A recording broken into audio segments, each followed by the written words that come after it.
지금 착각하고 계신 것이 국회의원은 선출직이죠. 지역민들이 선택을 해서 뽑아줘야 되는 건데 일단 공천만 통과하면은 당내에서 공천을 통과하면 무조건 그 지역에서 다시 한번 국회의원이 될 것처럼 이렇게 행동하는 태도.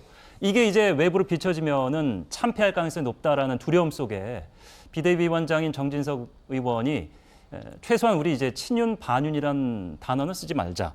근데 이마저도 사실 눈 가리고 아웅이고 이미 갈등이 비출 대로 비춰진 상황에서 뭐 이게 의미가 있겠습니까?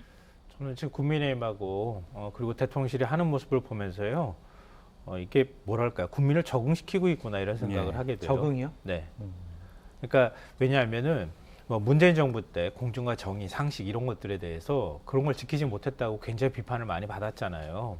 근데 거기에 대해서 비판을 할 때 사실은 그런 기대감이 좀 있었으니까 비판을 하는 거란 말이에요. 실망감도 거기에 따라서 뒤따라오는 건데, 그러니까 문재인 정부가 그걸 그렇게 비판을 한다고 해서 그거보다 더 강한 뭔가를 하거나 그러지는 않았단 말이에요.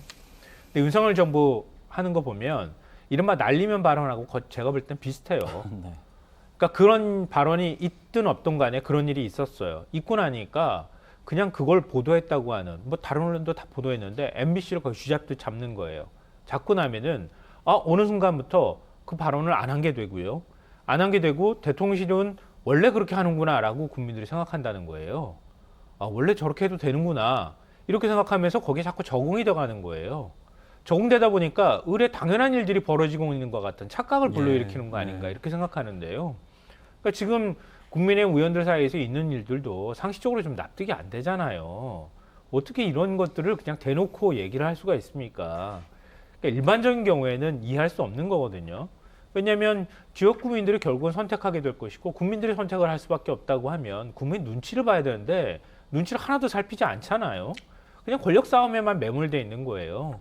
이거 신경 안 써도 된다는 생각을 하는 거예요. 예. 오로지 권력에다 줄만 설면은 모든 게 다 해결되고 결국 대통령과 대통령실이 검찰을 휘두르든 아니면은 감사원을 동원하든 국정원에서 뒷조사를 하든 뭘 하든 할 수 있기 때문에 앞으로 남은 한 1년 이상의 기간 동안에 새로운 판을 깔아줄 거라고 하는 착각에 휩싸여 있는 거 아닌가. 네. 그리고 언론은 거기에 대해서 날카롭게 비판을 못하고 있는 거 아닌가 하는 생각도 좀 들고요. 그러니까 여론들이 의례 당연하다고 생각하면 그냥 포기해버리는 쪽으로 가지 않을까 하는 걱정이 좀 됩니다. 저는. 예.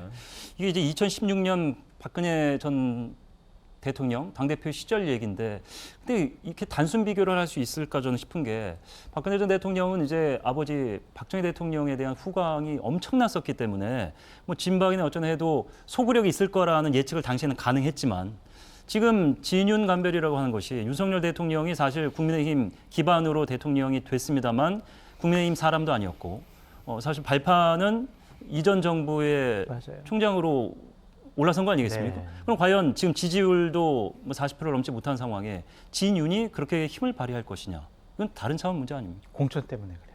공천만 받으면 된다는 생각 때문인 거잖아요. 그러니까 지금 국민의힘의 의원들이 115명이 있는데요. 거기에 대략 따져보면은 87%가 공천을 받으면, 그러니까 공천이 지역구든 아니면 비례대표든 그렇게 공천만 받으면 당선되는 사람들이 모여 있어요.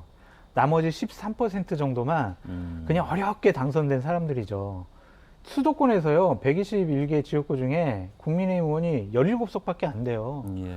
그러니까 영남 지역에 있는 의원들의 심정과 생각과 판단이 지금 당의 주류가 될 수밖에 없다. 예. 수도권에서도 강남, 송파 이런 공천만 받으면 당선되는 지역구의 의원들이 있기 때문에 더욱더 충성 경쟁만 할 뿐 내부적인 견제 기능이나 자기 정화 기능이 전혀 없어요. 예. 그러니까 이런 것들이 지난 2020년도 총선의 결과에 상당히 국민의힘이 망가져가고 있다. 네. 그렇게 볼 수밖에 없어요. 지금 뭐 나경원 의원 측에서 나온 얘기는 뭐 멀윤이란 단어. 이게 애들 장난도 아니고 언어 유희잖아요.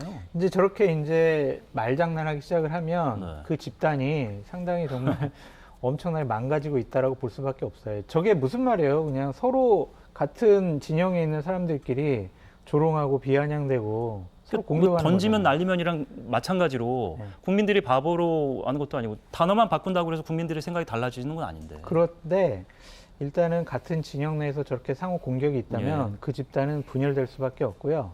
분열된 집단을 선거에서 이길 수가 없다. 예. 그래서 윤핵관들이 좀 다시 생각을 했으면 좋겠다라는 그런 좀 생각이 예. 듭니다.